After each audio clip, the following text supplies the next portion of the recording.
בגלל ביטול העבדות החוקית, אז נוצרו מגרעות עכשיו, כי אין אחריות על הנכס הזה. בעזרת השם זה יחזור. הם ירצו הגויים להיות עבדים שלנו. זהו הרב אליעזר קשתיאל, ראש ישיבת בני דוד בעלי. הכי טוב להיות עבד של יהודים. הם שמחים להיות עבדים, רוצים להיות עבדים. הישיבה הזו מיועדת לבוגרי המכינה הקדם צבאית, המוכרת והיוקרתית בציונות הדתית. רבים מהם מגיעים אליה לאחר שהם מסיימים שירות צבאי.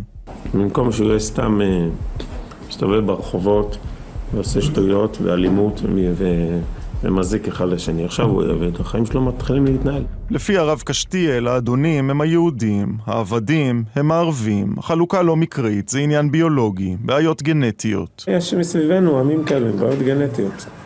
תשאל ערבי פשוט, איפה אתה רוצה להיות? הוא רוצה להיות תחת הכיבוש.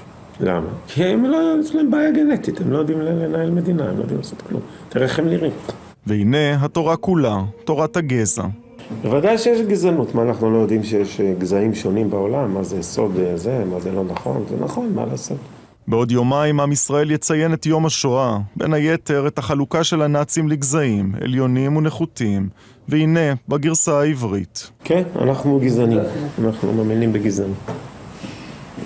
נכון, יש גזעים בעולם ויש תכונות גנטיות של עמים, וזה דורש מאיתנו לחשוב איך לעזור להם. יש הבדלים בין גזעים, וזה בדיוק סיבה להשית עזרה. מי שמחה להחליט מי זה מי? אני רואה שאני מגיע להישגים הרבה יותר מרשימים ממנו.